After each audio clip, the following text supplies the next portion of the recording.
എല്ലാവർക്കും നമസ്കാരം. ഇന്ന് നമ്മൾ ഡിസ്കസ് ചെയ്യുന്നത് +2 സോഷ്യോളജിയിലെ ഒരു ചാപ്റ്ററിനെ കുറിച്ചാണ്. അതുകൊണ്ട് +2 സോഷ്യോളജിയിലെ ഈ ക്ലാസ്സിലേക്ക് എല്ലാ കുട്ടികളെയും ഒരിക്കൽ കൂടിയും സ്വാഗതം ചെയ്യുന്നു. +2 സോഷ്യോളജിയിലെ രണ്ടാമത്തെ ചാപ്റ്റർ ഉണ്ട്, the demographic structure of Indian society. Indian സമൂഹത്തിൻ്റെ ജനസംഖ്യാ ശാസ്ത്രഘടന എന്ന ചാപ്റ്ററിനെ കുറിച്ചുള്ള ചർച്ചകളാണ് ഇന്ന്. നമുക്കെല്ലാവർക്കും അറിയാം, സോഷ്യോളജി എന്ന് പറയുന്നത് the scientific study of society. സമൂഹത്തെക്കുറിച്ചുള്ള ശാസ്ത്രീയമായിട്ടുള്ള പഠനമാണ് സോഷ്യോളജി. അതുകൊണ്ട് തന്നെ സമൂഹത്തെക്കുറിച്ച് കൃത്യമായി പഠിക്കണമെങ്കിൽ ആ സമൂഹത്തിലെ ജനസംഖ്യയെക്കുറിച്ചുള്ള പഠനം അനിവാര്യമാണ്. അതുകൊണ്ട് തന്നെ സോഷ്യോളജിക്കൽ സ്റ്റഡീസിൽ ഡെമോഗ്രാഫിക്ക് വലിയ സ്ഥാനമുണ്ട്, അഥവാ ജനസംഖ്യാശാസ്ത്ര പഠനത്തിന് വലിയ പങ്ക് വഹിക്കാനുണ്ട്. അതുകൊണ്ട് നമുക്ക് എന്താണ് ഡെമോഗ്രാഫി എന്ന് പഠിക്കാം. ഡെമോഗ്രാഫി എന്ന് പറഞ്ഞാൽ ജനസംഖ്യാശാസ്ത്രം എന്നാൽ എന്ത് എന്ന് നമുക്ക് കൃത്യമായി പഠിക്കണം. അപ്പൊ എന്താണ് ഡെമോഗ്രാഫി? ഡെമോഗ്രാഫി എന്ന് പറഞ്ഞാൽ scientific study of birth, death, diseases etc. in a community is called demography. ഒരു സമൂഹത്തിലെ ജനനം, മരണം, രോഗങ്ങൾ മുതലായ കാര്യങ്ങളെക്കുറിച്ചുള്ള ശാസ്ത്രീയമായിട്ടുള്ള ചിട്ടയോട് കൂടിയിട്ടുള്ള പഠനത്തിന് പറയുന്ന പേരാണ് ജനസംഖ്യാ ശാസ്ത്രം എന്ന് പറയുന്നത്. അപ്പൊ 18ാം നൂറ്റാണ്ടിൽ തന്നെ ഈ സ്ഥിതി വിവരക്കണക്കുകൾ, മനുഷ്യനെ കുറിച്ചുള്ള സ്ഥിതി വിവരക്കണക്കുകൾ, സ്റ്റാറ്റിസ്റ്റിക്സ്, സ്ഥിതി വിവര ശാസ്ത്രം ഒരു ശാസ്ത്രശാഖയായിട്ട് ഉയർന്നു വന്നതിൽ നിന്ന് തന്നെയാണ് പിൽക്കാലത്ത് സോഷ്യോളജിയും ഒരു ശാഖയായിട്ട്, ഒരു വിഷയമായിട്ട് ഉയർന്നു വരുന്നത്. അപ്പൊ മനുഷ്യനെ കുറിച്ച് പഠിക്കണമെങ്കിൽ കൃത്യമായിട്ടും ജനസംഖ്യയെ അളന്ന് തിട്ടപ്പെടുത്തി അതിൻ്റെ ഓരോ വശങ്ങളെയും കുറിച്ചും കൃത്യമായി പഠിക്കണം. അപ്പൊ എന്ന് മുതലാണ് ലോകത്ത് ജനസംഖ്യയെക്കുറിച്ചുള്ള പഠനങ്ങൾ തുടങ്ങിയത്, ആരംഭിച്ചത് എന്നതിനെക്കുറിച്ചുള്ള ആമുഖമായിട്ട് ചർച്ച ചെയ്തിട്ട് നമുക്ക് വിഷയത്തിലേക്ക് പോകാം. നമുക്കെല്ലാവർക്കും അറിയണ പോലെ തന്നെ ജനസംഖ്യയെക്കുറിച്ച് പഠിക്കാനോ ആദ്യം ജനസംഖ്യയെക്കുറിച്ചുള്ള വിവരങ്ങൾ ശേഖരിക്കണമല്ലോ. ലോകത്ത് ആദ്യകാലം തൊട്ട് തന്നെ മനുഷ്യന്റെ വിവരശേഖരണം പല രൂപത്തിൽ നടന്നിട്ടുണ്ട്. അതിൻ്റെ ഇൻഫർമേഷൻ, ഡാറ്റ കളക്ഷൻ, ദത്തശേഖരണങ്ങൾ പല രൂപത്തിൽ നടന്നിട്ടുണ്ട്. എന്നാലും ഒരു ആധുനിക യുഗത്തിൽ the first modern census took place in America in 1719. ലോകത്താദ്യമായിട്ട് ഈ സെൻസസ് നടത്തിയത്, മനുഷ്യന്റെ വിവരശേഖരണം നടത്തി സെൻസസ് നടത്തിയത് അമേരിക്കയിലാണ്. ആധുനിക രീതികൾ ഉപയോഗിച്ചുകൊണ്ട് തികച്ചും ആധുനിക രൂപത്തിൽ ലോകത്താദ്യമായിട്ട് സെൻസസ് നടത്തിയ രാജ്യം അമേരിക്കയാണ്. അത് 1790 നടത്തിയിട്ടുള്ളത്. 1790 അമേരിക്കയിൽ സെൻസസ് നടത്തി. ഇതൊരു ഒബ്ജക്റ്റീവ് ടൈപ്പ് ചോദ്യം കൂടിയാണ് കേട്ടോ. ആദ്യമായിട്ട് സെൻസസ് നടത്തിയ രാജ്യമാണ്. അങ്ങനെ ഇന്ത്യയിലും ബ്രിട്ടീഷ് ഭരണകാലഘട്ടത്തിൽ സെൻസസ് നടപടിക്രമങ്ങളും വിവരശേഖരണങ്ങളും ഒക്കെ നടത്തിയിട്ടുണ്ട്. 1867, 72 കാലഘട്ടങ്ങളിലൊക്കെ സെൻസസ് അതിൻ്റെ പരിമിത രൂപത്തിൽ ആണെങ്കിലും നടത്തിയിട്ടുണ്ട്. പക്ഷെ ഇന്ത്യയിൽ ആദ്യമായിട്ട് India had been regularly conducting census every 10 years. 10 വർഷം കൂടുമ്പോൾ സെൻസസ് എന്ന രീതിയിൽ ഇന്ത്യയിൽ ആദ്യമായിട്ട് നടപ്പിലാക്കിയത് 1881. അതൊരു വൺ വേർഡ് ആണ്, ഒബ്ജക്റ്റീവ് ടൈപ്പ് ചോദ്യമാണ്. വിദ്യാർത്ഥികൾ പ്രത്യേകം ശ്രദ്ധിക്കണം, ഇതുപോലുള്ള ചോദ്യങ്ങൾ പരീക്ഷയ്ക്ക് ചോദിക്കുന്നതാണ് എന്ന് കൃത്യമായി മനസ്സിലാക്കണം. 1881 ഇന്ത്യയിൽ ആദ്യമായിട്ട് 10 വർഷം കൂടുമ്പോൾ സെൻസസ് എന്ന രീതിയിൽ നടപ്പിലാക്കാൻ തുടങ്ങിയത്. പിന്നെ സ്വാതന്ത്ര്യം കിട്ടിയതിന് ശേഷം, അതൊക്കെ ബ്രിട്ടീഷ് ഭരണകാലത്തിലാണ് 1881 നടത്തിയ സെൻസസ് എല്ലാം. ഒരു സ്വാതന്ത്ര്യം കിട്ടിയതിന് ശേഷം, ആഫ്റ്റർ ദി ഇൻഡിപെൻഡൻസ്, ഇന്ത്യയിൽ സ്വാതന്ത്ര്യം കിട്ടിയതിന് ശേഷം നമ്മുടെ ആദ്യത്തെ സെൻസസ് എന്ന് പറയുന്നത് 1951 ഇപ്പോ അവസാനം ഇന്ത്യയിൽ നടന്ന സെൻസസ് 2011 ഇപ്പൊ 2021 അടുത്ത സെൻസസ് വരും. അപ്പൊ അതിന്റെ നടപടിക്രമങ്ങളും കാര്യങ്ങളും ഒക്കെ മുന്നോട്ട് പോകേണ്ട ഒരു സമയമാണ്. ഇപ്പോൾ കൊറോണയും കാര്യങ്ങളും നമ്മുടെ രാജ്യത്ത് വലിയ തോതിൽ പകർച്ചവ്യാധിയുടെ പ്രതിസന്ധി കാലഘട്ടത്തിലാണ് അതിന് തടസ്സങ്ങളൊക്കെ നേരിട്ടിട്ടുള്ളത്. അപ്പൊ ഞാൻ പറഞ്ഞ ഈ ഒരു ഒബ്ജക്റ്റീവ് ടൈപ്പ് കേന്ദ്രീകരിച്ചുള്ള ചില ചോദ്യങ്ങൾ കേട്ടോ. ഇന്ത്യയിലെ ആദ്യത്തെ സെൻസസ്, സ്വാതന്ത്ര്യത്തിന് ശേഷമുള്ള സെൻസസ് ഏത് വർഷമായിരുന്നു, അമേരിക്കയിൽ നടത്തിയിട്ടുള്ള സെൻസസിന്റെ കാര്യങ്ങളൊക്കെ കൃത്യമായി പഠിക്കണം. ഓക്കെ, ഇനി നമുക്ക് ആമുഖത്തു നിന്നും ഇതിന്റെ പാഠഭാഗത്തേക്ക് പോകാം. ഡെമോഗ്രാഫിക് സ്റ്റഡീസിന്റെ അല്ലെങ്കിൽ ജനസംഖ്യാ ശാസ്ത്ര പഠനത്തിന്റെ അതിന്റെ മറ്റു വശങ്ങളിലേക്ക് നമുക്ക് പോകാം. അപ്പോൾ അത് മനസ്സിലാക്കേണ്ടത്, നമുക്ക് ഡെമോഗ്രാഫിക് സ്റ്റഡീസ് അല്ലെങ്കിൽ ജനസംഖ്യാ ശാസ്ത്ര പഠനത്തെ നമുക്ക് ഡെമോഗ്രാഫിയെ can be classified as formal demography and social demography. അപ്പൊ നമുക്ക് ജനസംഖ്യാ ശാസ്ത്ര പഠനത്തെ രണ്ടായിട്ട് നമുക്ക് തരംതിരിക്കണം. പ്രധാനമായിട്ടും രണ്ടായിട്ട് തരംതിരിക്കാം. ഒന്ന് ഫോർമൽ ഡെമോഗ്രാഫി, അതായത് ഔപചാരിക ജനസംഖ്യാ ശാസ്ത്രം. രണ്ടാമത്തെ സോഷ്യൽ ഡെമോഗ്രാഫി അഥവാ സാമൂഹിക ജനസംഖ്യാ ശാസ്ത്ര പഠനം. ഇങ്ങനെ രണ്ടായിട്ട് ഇതിനെ തരംതിരിക്കാം. അപ്പൊ നമ്മൾ ഫസ്റ്റ് ഡിസ്കസ് ചെയ്യുന്നത് എന്താണ്, what you mean by formal demography, എന്താണ് ഔപചാരിക ജനസംഖ്യാ ശാസ്ത്രം എന്നാൽ എന്ത്? പരീക്ഷയ്ക്ക് ചോദിക്കുന്ന ചോദ്യമാണ്. What is the difference between formal demography and social demography. അപ്പൊ രണ്ടും തമ്മിലുള്ള വ്യത്യാസം നമുക്ക് പഠിക്കണം. ഓക്കെ, അപ്പൊ ഫസ്റ്റ് നമ്മൾ ഡിസ്കസ് ചെയ്യാൻ പോകുന്നത് what you mean by formal demography, എന്താണ് ഔപചാരികമായ ജനസംഖ്യാ ശാസ്ത്ര പഠനം എന്നതുകൊണ്ട് ഉദ്ദേശിക്കുന്നത്. അപ്പൊ ചോദിക്കുമ്പോൾ formal demography means measures and analyse the components of population.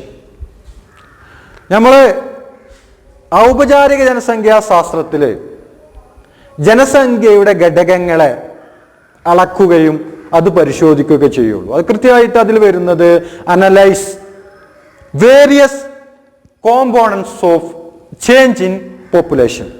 ജനസംഖ്യയിൽ വരുന്ന അതിൻ്റെ ഘടകങ്ങളുടെ വിലയിരുത്തുക, അത് അളക്കുക, തിട്ടപ്പെടുത്തുക. അളവ് സംബന്ധമായ കാര്യങ്ങൾ അവിടെ വരുന്നുള്ളൂ. ജനസംഖ്യയുടെ അളവ് തിട്ടപ്പെടുത്തുക, ജനസംഖ്യയുടെ വളർച്ച, അല്ലെങ്കിൽ ഈ ജനസംഖ്യ കൂടിയിട്ടുണ്ടോ കുറഞ്ഞിട്ടുണ്ടോ, ആ കുറയാനുണ്ടായ കാര്യങ്ങൾ വിശകലനം, ഇത്തരം കാര്യങ്ങൾ മാത്രമേ വരുള്ളൂ. ഒരു ക്വാളിറ്റി, അതിൻ്റെ ക്വാണ്ടിറ്റി, ഇത്തരം കാര്യങ്ങളൊക്കെ വരുള്ളൂ. ശരി, നെക്സ്റ്റ് സോഷ്യൽ ഡെമോഗ്രാഫി. സോഷ്യൽ ഡെമോഗ്രാഫിയുടെ ഒരു സാമൂഹിക ജനസംഖ്യാ ശാസ്ത്രം എന്ന് പറയുമ്പോൾ അതിൽ പ്രധാനമായിട്ടും വരുന്നത്, സോഷ്യൽ ഡെമോഗ്രാഫിയിൽ പ്രധാനമായിട്ട് വരുന്നത് causes and consequences of population structure. ജനസംഖ്യയുടെ ഘടനയുടെ കാരണങ്ങളും അനന്തരഫലങ്ങളും കാര്യങ്ങളും ഒക്കെ ചർച്ച ചെയ്യപ്പെടും. അതിന്റെ സോഷ്യൽ റീസൺ, ജനസംഖ്യയുടെ വളർച്ചയ്ക്കുള്ള സാമൂഹിക കാരണങ്ങൾ എന്തൊക്കെ, അല്ലെങ്കിൽ ജനസംഖ്യ കുറവിനുള്ള സാമൂഹിക കാരണങ്ങൾ എന്തൊക്കെ, അല്ലെങ്കിൽ ജനസംഖ്യ വളർന്നാൽ സമൂഹത്തിൽ എന്തൊക്കെ പ്രത്യാഘാതങ്ങൾ ഉണ്ടാവും. ഇങ്ങനെ ജനസംഖ്യയുടെ സാമൂഹികമായിട്ടുള്ള അവസ്ഥയുടെ സമസ്ത മേഖലകളെയും സാമൂഹികമായ അവസ്ഥകളെയൊക്കെ പരിശോധിക്കപ്പെടുന്ന ഒരു ഡെമോഗ്രാഫിയുടെ ഒരു ശാഖയാണ് സോഷ്യൽ ഡെമോഗ്രാഫി. അപ്പൊ നമുക്ക് സോഷ്യോളജിക്കാർക്ക് ഏറ്റവും കുറച്ചുകൂടി ഉപകാരപ്പെടുന്ന, നമ്മളുമായിട്ട് കുറച്ചുകൂടി ചേർന്ന് നിൽക്കുന്ന ഒരു ഡെമോഗ്രാഫിയാണ് സോഷ്യൽ ഡെമോഗ്രാഫി. നമുക്കെല്ലാം പോപ്പുലേഷൻ സ്റ്റഡിയുടെ എല്ലാം ബ്രാഞ്ചസും നമുക്ക് വേണമെങ്കിലും നമ്മളുമായിട്ട് കുറച്ചുകൂടി ക്ലോസ് ആയിട്ട് നിൽക്കുന്ന ഒരു ഡെമോഗ്രാഫിയാണ് സോഷ്യൽ ഡെമോഗ്രാഫി എന്ന് പറയുന്നത്. അപ്പോൾ ഈ ഭാഗം ഞാൻ നിർത്തണം ആമുഖമായിട്ട്. നമുക്ക് ടോപ്പിക്കിലേക്ക് പോകണം, പ്രധാനപ്പെട്ട ഭാഗങ്ങളിലേക്ക് പോകണം. അപ്പോൾ ഇവിടുന്ന് വരുന്ന ചോദ്യമാണ് what you mean by social demography and formal demography. ഈ ഭാഗങ്ങൾ എല്ലാവരും പഠിച്ചു വെക്കുക. നമ്മൾ തിയറീസ് ആണ് നമ്മൾ പഠിക്കേണ്ടത്. പോപ്പുലേഷൻ തിയറീസ്, ഒരുപാട് ജനസംഖ്യാ സിദ്ധാന്തങ്ങളുണ്ട്. ആ സിദ്ധാന്തങ്ങളിൽ ഏറ്റവും പഴയതുമായിട്ടുള്ള ഏറ്റവും പ്രധാനപ്പെട്ടതായിട്ടുള്ള ഒരു സിദ്ധാന്തമാണ് നമ്മൾ പഠിക്കാൻ പോകുന്നത്. അപ്പോൾ നമ്മൾ പഠിക്കുന്നത് ആദ്യമായിട്ട് മാൽത്തൂഷ്യൻ തിയറി ഓഫ് പോപ്പുലേഷൻ പഠിക്കാൻ പോകുന്നത്. മാൽത്തൂഷ്യൻ തിയറി ഓഫ് പോപ്പുലേഷൻ. മാൽത്തൂസിന്റെ ജനസംഖ്യ സിദ്ധാന്തം വളരെ പ്രധാനപ്പെട്ട ഒരു ജനസംഖ്യാ സിദ്ധാന്തമാണ്. ഇത് പരീക്ഷയ്ക്ക് മിക്ക സമയത്തും ചോദിച്ച ചോദ്യം കൂടിയാണ്. അതുകൊണ്ട് എല്ലാവരും ഈ കാര്യം കൃത്യമായിട്ട് പഠിക്കണം. റോബർട്ട് മാൽത്തൂസ് ആണ് ഈ സിദ്ധാന്തം അവതരിപ്പിച്ചിട്ടുള്ളത്. ഇത് ബ്രിട്ടീഷുകാരനാണ്. ഇദ്ദേഹത്തിന്റെ അഭിപ്രായത്തിൽ population gross at A faster rate than means of human subsistence. മനുഷ്യന്റെ ഉപജീവന ഉപാധികളെക്കാൾ വേഗത്തിലാണ് ജനസംഖ്യാ വളർച്ച.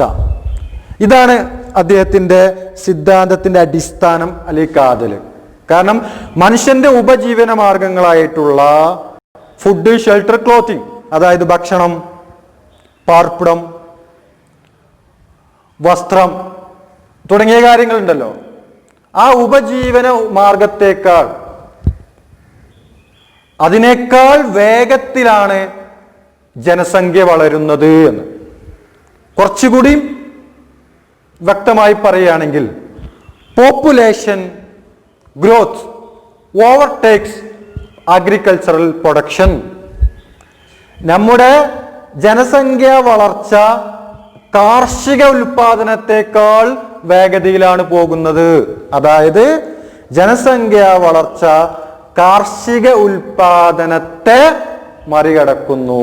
അങ്ങനെ ആകുമ്പോൾ ബുദ്ധിമുട്ടാണ്. നമ്മുടെ അത് ഫുഡ് സെക്യൂരിറ്റിനൊക്കെ ബാധിക്കും. കാരണം നമ്മുടെ ഭക്ഷ്യസുരക്ഷയേക്കാൾ അല്ലെങ്കിൽ കാർഷിക ഉൽപാദനത്തിൻ്റെക്കാൾ വേഗത്തിൽ ജനസംഖ്യ പോയി കഴിഞ്ഞാൽ ദാരിദ്ര്യം വ്യാപകമാവും. അത് നമ്മുടെ പ്രോസ്പെരിറ്റിയെ ബാധിക്കും, സമ്പൽ സമൃദ്ധിയെ ബാധിക്കും, അല്ലെ? പട്ടിണി വ്യാപകമാവും, ദാരിദ്ര്യം വളരെ വ്യാപകമാവും. അപ്പൊ ഇദ്ദേഹത്തിന്റെ സിദ്ധാന്തത്തിന്റെ അടിസ്ഥാനം ഇത് തന്നെയാണ്. ജനസംഖ്യ കാർഷിക ഉൽപാദനത്തെ മറികടന്ന് വേഗത്തിൽ പോകുന്നു. ഇത് കുറച്ചുകൂടി കൂടുതലായിട്ട് മനസ്സിലാക്കണമെങ്കിൽ നമുക്ക് അദ്ദേഹത്തിന്റെ സിദ്ധാന്തത്തിന്റെ ചില തീമിലൂടെ മുന്നോട്ട് പോകണം.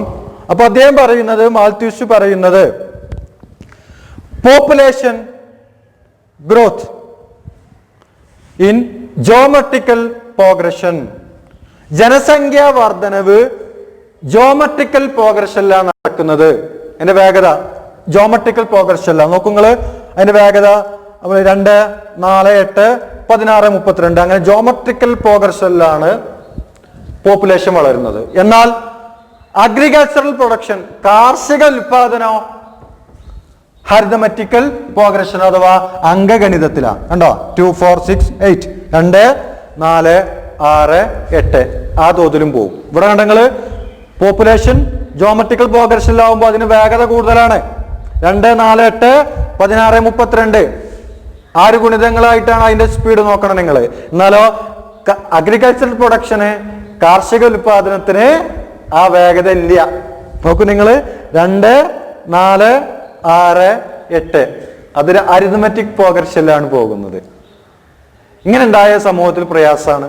ജനസംഖ്യ ഭയങ്കര സ്പീഡ് കൂടുക, ആ വേഗതന്റെ ഒപ്പം കാർഷിക ഉൽപാദനം അഥവാ അഗ്രികൾച്ചറൽ പ്രൊഡക്ഷൻ വരുന്നില്ല. അതായത് population growth overtakes agricultural production, അതിന് മറികടന്ന് പോവുകയാണ്. അപ്പൊ നമുക്ക് ഒറ്റ മാർഗമുള്ളൂ.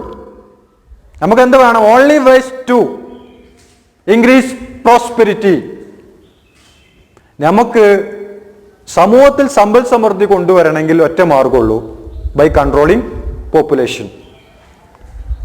ജനസംഖ്യ നിയന്ത്രിക്കണം.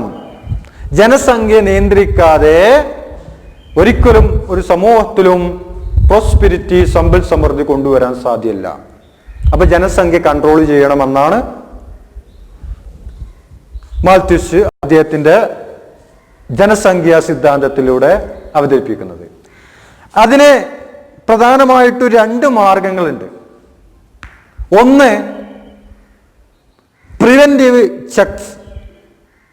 ജനസംഖ്യ നിയന്ത്രിക്കാൻ പ്രിവെന്റീവ് ചെക്സ് എന്ന് പറഞ്ഞാൽ അത് വളണ്ടറി മെത്തേഡാണ്, സ്വമേധയാ ചെയ്യുന്നതാണ്. Applied by individual. ഈ preventive checks are applied by individual. ഒരു വ്യക്തി ചെയ്യേണ്ടതാണ്. ജനസംഖ്യ നിയന്ത്രിക്കാൻ ഓരോ വ്യക്തികളും സ്വമേധയാ ചെയ്യേണ്ട കാര്യങ്ങളാണ് ഈ പ്രിവെന്റീവ് ചെക്സിൽ വരുന്നത്. അപ്പൊ എന്തൊക്കെ അതിൽ വരുന്നത് എന്ന് പറയുന്നത്, നമുക്ക് ഈ പോസ്റ്റ്പോണിങ് മാരേജ്, നമ്മളെ വിവാഹം കുറച്ചുകൂടി നീട്ടി വെക്കുക, ലേറ്റ് മാരേജ്, വിവാഹം കുറച്ച് വൈകി കഴിക്കുക. അങ്ങനെ ആകുകയാണെങ്കിൽ നമ്മുടെ ഈ സന്താന ഉൽപാദനത്തിന്റെ തോതിലുകളെ വളരെ കുറച്ചു കൊണ്ടുവരാൻ സാധിക്കും. അപ്പൊ അങ്ങനെ ചെയ്യാൻ പറ്റും. പിന്നെ നമുക്ക് പ്രാക്ടീസ് സെലിബസി, ബ്രഹ്മചര്യം അനുഷ്ഠിക്കുക, വിവാഹം കഴിക്കാതിരിക്കുക.